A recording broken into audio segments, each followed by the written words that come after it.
আসসালামু আলাইকুম deer everyone, আশা করি আপনারা ভালো আছেন। আমি জুবাইর আহমেদ রয়েছে আপনাদের সাথে।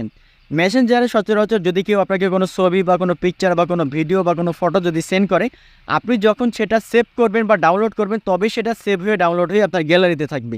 বাট অনেকে বর্তমানে মেসেঞ্জারে একটা কমন প্রবলেম ফেস করছে, এজন্য আমাকে অনেকে নক করছে। সেটা হচ্ছে যে অটোমেটিক্যালি ডাউনলোড হয়ে তার গ্যালারিতে চলে যাচ্ছে। অর্থাৎ কেউ যদি মনে করেন আপনাকে কোনো ছবি বা ভিডিও বা কি পিকচার আপনাকে সেন্ড করছে, আপনি সেটা ডাউনলোড করছেন না, আপনি সেটা সেভ করছেন না, বাট অটোমেটিক্যালি সেটা সেভ হয়ে বা ডাউনলোড হয়ে আপনার গ্যালারিতে চলে যাচ্ছে। এতে করে যে প্রবলেমটা ফেস হচ্ছে সেটা হচ্ছে যে আপনার গ্যালারির যে সৌন্দর্যটাও নষ্ট হচ্ছে, আবার যেটা আপনি ডাউনলোড করতে চাচ্ছেন আপনার প্রয়োজন নাই সেটাও ডাউনলোড হয়ে যাচ্ছে। আপনার এখান থেকে এমবিটাও কিন্তু বেশি খরচ হয়ে যাচ্ছে বা এমবি নষ্ট হচ্ছে।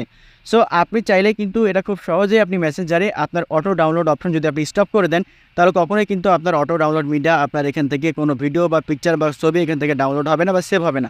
তো কীভাবে আপনি এটা বন্ধ করবেন বা স্টপ করবেন, এটা জানতে হলে ভিডিওটা স্কিপ না করে শুরু থেকে শেষ পর্যন্ত ভিডিওটা দেখতে থাকুন। তো প্রথমেই আপনাকে যেটা করতে হবে, আপনার ফোনে যদি ডাটা অথবা ওয়াইফাই অন করা না থাকে আপনি এটা অন করে নেবেন। নেওয়ার পরে সরাসরি চলে যাবেন আপনার ফোনে যে মেসেঞ্জার আছে মেসেঞ্জার ওপেন করার পরে ওপরের দিকে বাম কর্নারে দেখতে পাবেন যে 3 লাইন একটা অপশন রয়েছে বা 3 লাইন বার বা 3 লাইন যে আইকন রয়েছে, ওখানে আপনাকে ক্লিক করতে হবে। ওখানে যদি আমি ক্লিক করি, ক্লিক করার পরে দেখতে পাচ্ছেন ওপরের দিকে ডান কর্নারে একটা সেটিংসের অপশন আপনি পেয়ে যাবেন। আপনাকে এবার যেটা করতে হবে, সেটিংসে ক্লিক করতে হবে। সেটিংসে যখন আপনি ক্লিক করবেন, সেটিংসে ক্লিক করার পরে নিচের দিকে একটু স্ক্রল করে চলে আসবেন। স্ক্রল করে আসার পরে দেখতে পাবেন লেখা আছে যে ফটোস অ্যান্ড মিডিয়া। এই ফটোস অ্যান্ড মিডিয়া যেখানে লেখা থাকবে এই অপশনটাতে আপনাকে একটা ক্লিক করতে হবে। তো আমি যদি এখানে ক্লিক করি, ক্লিক করার পরে দেখতে পাচ্ছেন ওপরে লেখা আছে saves on capture.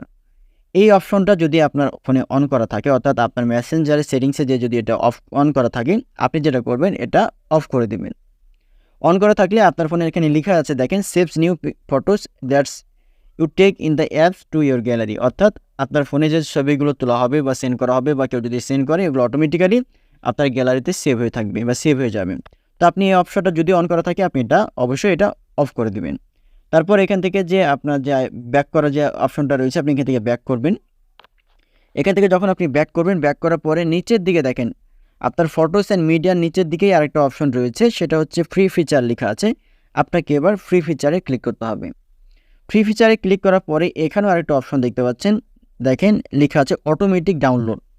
Automatic download মানে আপনার ফোনে যখন ডাটা থাকবে, ডাটা থাকার ফলে আপনাকে কেউ যদি পিকচার বা কোনো ভিডিও যদি আপনাকে সেন্ড করে, সেগুলো অটোমেটিক্যালি ওগুলো ডাউনলোড হয়ে যাবে এবং আপনার ফোনে গ্যালারিতে চলে যাবে। তো এই অপশনটাও যদি আপনার ফোনে যদি, অর্থাৎ আপনার মেসেঞ্জারে যদি এটা অন করা থাকে, আপনি এটা আবারও অফ করে দেবেন।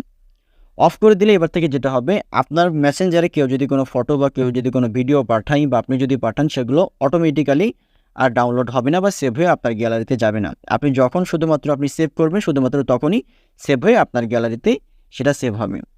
তো ভিডিওটা দেখে যদি আপনার ভালো লেগে থাকে এবং উপকৃত হয়ে থাকেন, অবশ্যই লাইক কমেন্ট করে, এবং আপনি যদি আমার পেজ থেকে ভিডিও দেখে থাকেন অবশ্যই ফলো করবেন। আর আমার যদি চ্যানেল থেকে যদি, অর্থাৎ ইউটিউব চ্যানেল থেকে যদি ভিডিও দেখে থাকেন, অবশ্যই সাবস্ক্রাইব করে আমাদের সাথে থাকবেন। ধন্যবাদ।